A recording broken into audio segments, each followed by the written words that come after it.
Hi friends, అస్సలం వాలేకుం. చూడండి, నేను ఈరోజు అందరూ రవ్వ లడ్డు, రవ్వ కేసరి మొత్తం చేస్తారు. నేను ఈరోజు రవ్వ పాయసం, రవ్వేకి ఖీర్, ముస్లిం ఇళ్ళ స్పెషల్ రవ్వేకి ఖీర్ ఏ విధంగా చేయాలనేది నేను స్టెప్ బై స్టెప్ ప్రాసెస్ మీకు చెప్తాను. ఇది సూపర్ టేస్ట్గా ఉంటుంది ఫ్రెండ్స్. ఈజీ అండ్ క్విక్గా అయిపోద్ది. తక్కువ ఇంగ్రీడియంట్స్తో మేము ఎక్కువ టేస్టీతో చేసుకోవచ్చు. ఇప్పుడు లేట్ చేయకుండా నెక్స్ట్ ప్రాసెస్లోకి వెళ్ళిపోదాం.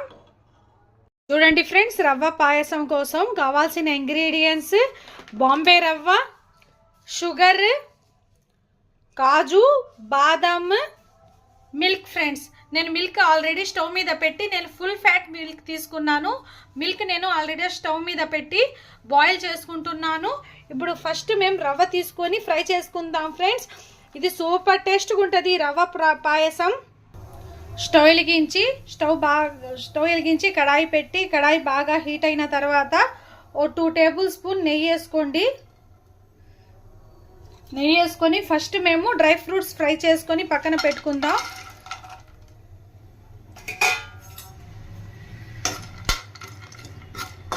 ఇది ముస్లిం ఇళ్లలో ఏ శుభకార్యం అయినా ఫ్రెండ్స్ ఈ విధంగా రవ్వకి ఖీర్ అంటారు, రవ్వ పాయసం చేస్తారు.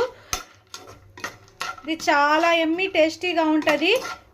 చూడండి, ఈ డ్రై ఫ్రూట్స్ దోరగా ఫ్రై చేసుకోవాలా మీడియం ఫ్లేమ్ పెట్టి.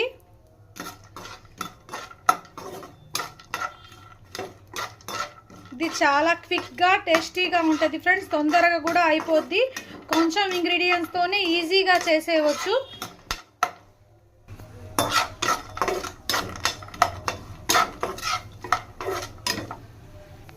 మన డ్రై ఫ్రూట్స్ కూడా ఫ్రై అయిపోయాయి ఫ్రెండ్స్. ఇది పక్కన తీసుకుందాం. అదే కడాయిలో నేను 1.5 గ్లాస్ ఉప్మా రవ్వ అని కూడా అంటారు, బాంబే రవ్వ కూడా అంటారు ఫ్రెండ్స్. మీరు మెజర్మెంటే కరెక్ట్గా గుర్తుపెట్టుకోండి. 1.5 గ్లాస్ నేను ఈ గ్లాస్తో తీసుకున్నాను. నేను షుగర్ కూడా దీంతోనే కొలిచి తీసుకోవాలా. చూడండి, ఇది కూడా దోరగా ఫ్రై చేసుకుందాం. ఈ నెయ్యిలోనే ఫ్రై చేసుకుంటే మాకు స్మెల్ కూడా బాగుంటుంది, టేస్ట్ కూడా సూపర్గా ఉంటుంది ఫ్రెండ్స్. పచ్చి వాసన పోయే వరకు దోరగా ఫ్రై చేసుకుందాం మీడియం ఫ్లేమ్ మీద. మీరు ఎప్పుడైనా ఈ రవ్వ పాయసం తినుంటే నాకు కామెంట్ చేయండి ఫ్రెండ్స్, ఎప్పుడు తిన్నారనేది. మా ముస్లిం ఇళ్ళల్లో ఎప్పుడన్నా కానీ శుభకార్యాలు, ఈ గృహ ప్రవేశాలకి ఇది కంపల్సరీ చేస్తారు రవ్వ పాయసం.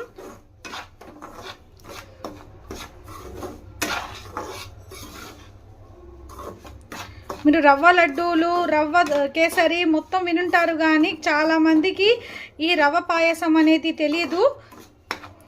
చాలా తొందరగా అయిపోద్ది. ఎప్పుడన్నా స్వీట్ తినాలన్నప్పుడు ఈ విధంగా ఉప్మా రవ్వ, షుగర్, పాలు ఉంటే చాలు ఫ్రెండ్స్. ఈ విధంగా చేసుకొని తినేయవచ్చు, తాగేయవచ్చు ఫ్రెండ్స్. సారీ, నేను తినేయవచ్చు అంటున్నాను. ఇది పాయసం లాగా పల్చగా ఉంటుంది.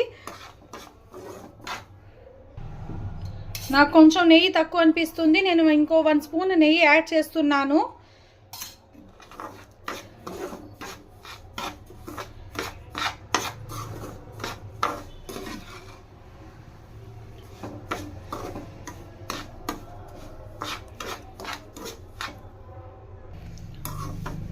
చూడండి, ఇది కూడా దోరగా ఫ్రై అయిపోయింది. నేను స్టవ్ కట్టేస్తున్నాను. చూడండి ఫ్రెండ్స్, ఒక డబ్రా పెట్టుకున్నాను. నేను పాయసం కోసం ప్రిపేర్ చేసుకుంటున్నాను. స్టవ్ వెలిగించి ఒక డబ్రా పెట్టుకున్నాను. ఈ డబ్రా బాగా హీట్ అయిన తర్వాత ఫ్రెండ్స్ నేను వాటర్ తీసుకోవాలా. ఫస్ట్ నేను తీసుకున్న క్వాంటిటీకి నేను 2.5 లీటర్ వాటర్ తీసుకుంటున్నాను. మీరు క్వాంటిటీ కరెక్ట్గా గుర్తు పెట్టుకోండి ఫ్రెండ్స్, లేకపోతే ఉండలు కట్టిపోయి గట్టిగా అయిపోద్ది.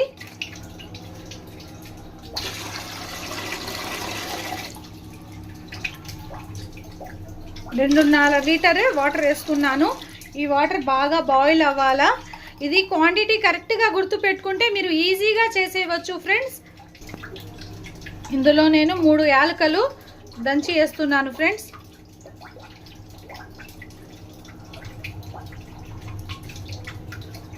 పాలు కూడా మరిగిపోయాయి. నేను స్టవ్ కట్టేసాను. 2-3 పొంగులు వచ్చిన తర్వాత ఇది బాగా చల్లార పెట్టుకుందాం. చూడండి, వాటర్ కూడా బాగా మాకు కాగనొస్తుంది. ఈ విధంగా వాటర్ మసాలా చూడండి, ఈ విధంగా వాటర్ మసలేటప్పుడే నేను ఇందాక ఫ్రై చేసి పెట్టుకొని ఉన్న రవ్వ అనేది, ఈ రవ్వ కొంచెం కొంచెంగా యాడ్ చేసుకుంటూ కలుపుకుంటా ఉండండి ఫ్రెండ్స్, లేకపోతే ఉండలు అనేది కట్టిపోద్ది మాకు.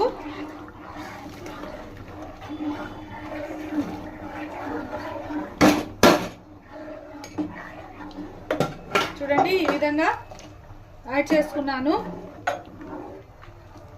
ఉండలు లేకుండా ఏ విధంగా కలుపుకున్నాను చూడండి. ఈ రవ్వ అనేది కొంచెం ఉడకాల మాకు, చూపిస్తాను నేను. దీంట్లో పలుకులు అనేవి ఉండకూడదు ఫ్రెండ్స్, ఈ విధంగా తిప్పుకుంటానే ఉండాలా. రవ్వ వేసిన తర్వాత మేము అస్సలు చెయ్యి ఆపకూడదు.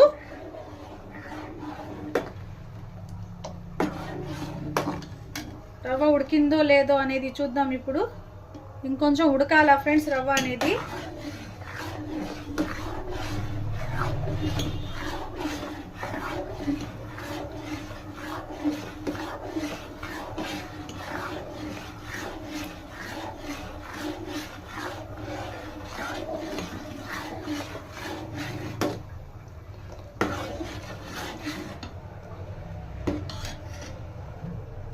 చూడండి మన రవ్వ అయితే ఉడికిపోయింది.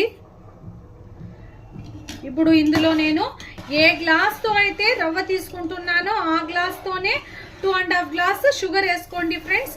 చూడండి నేను ఇప్పుడు మీడియం ఫ్లేమ్ పెట్టుకోండి.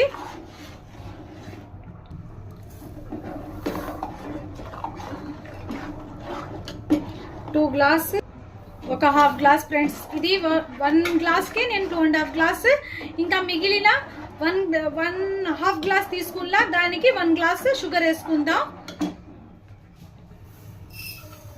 ఈ క్వాంటిటీ మీరు కరెక్ట్గా గుర్తు పెట్టుకుంటే మీకు పర్ఫెక్ట్గా కుదరద్ది. చూడండి నేను 1 గ్లాస్ తీసుకుంటున్నాను.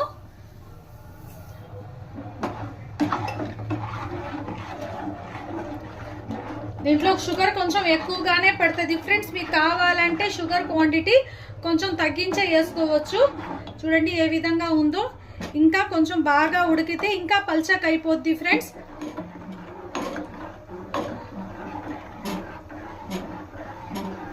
దీంట్లో ఎటువంటి కలర్ ఏం యాడ్ చేయబడలేదు ఫ్రెండ్స్, ఇది న్యాచురల్ గానే వైట్ గానే ఉంటది.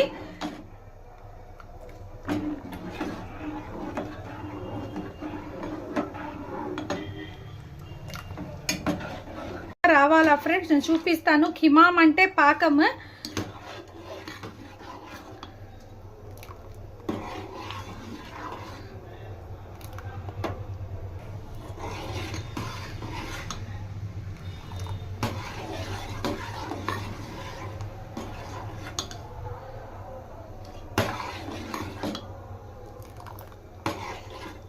ప్లీజ్ సబ్స్క్రైబ్ చేసుకోండి friends, subscribe my channel Akhila kitchen.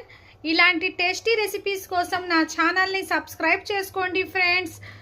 ఒక లైక్ ఇవ్వండి మీకు కనుక ఈ రెసిపీ నచ్చినట్టయితే. ఇలాంటి మరిన్ని కొత్త కొత్త రెసిపీస్ మీకు ఇంట్రడక్షన్ చేస్తూ ఉంటాను, మీరు సబ్స్క్రైబ్ చేయడం మాత్రం మర్చిపోబాకండి. చూడండి ఏ విధంగా ఉడుకుతుందో.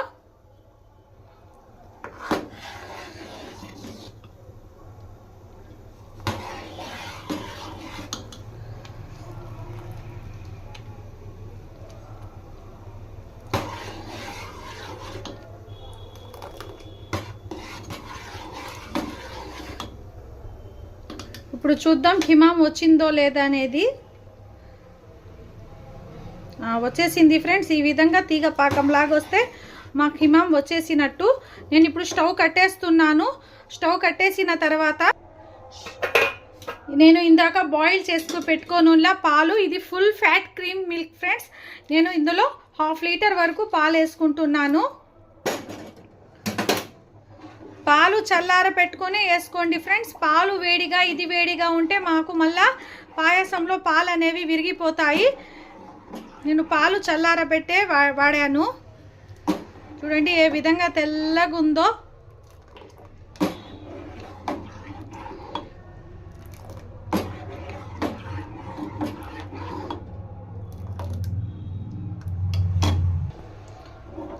చూడండి దీనిలో పైనుంచి మేము ఇప్పుడు డ్రై ఫ్రూట్స్, ఇందాక ఫ్రై చేసి పెట్టుకొని ఉన్న డ్రై ఫ్రూట్స్ మొత్తం యాడ్ చేసుకుందాం. మన రవ్వకి ఖీర్ అనేది రెడీ అయిపోయింది friends, rava payasam. Please like, share, subscribe friends. Subscribe my channel Akhila kitchen. ఇలాంటి మరిన్ని టేస్టీ రెసిపీస్ కోసం నా ఛానల్ని సబ్స్క్రైబ్ చేయడం మాత్రం మర్చిపోబాకండి. ఒక లైక్ ఇవ్వండి friends. Thank you for watching.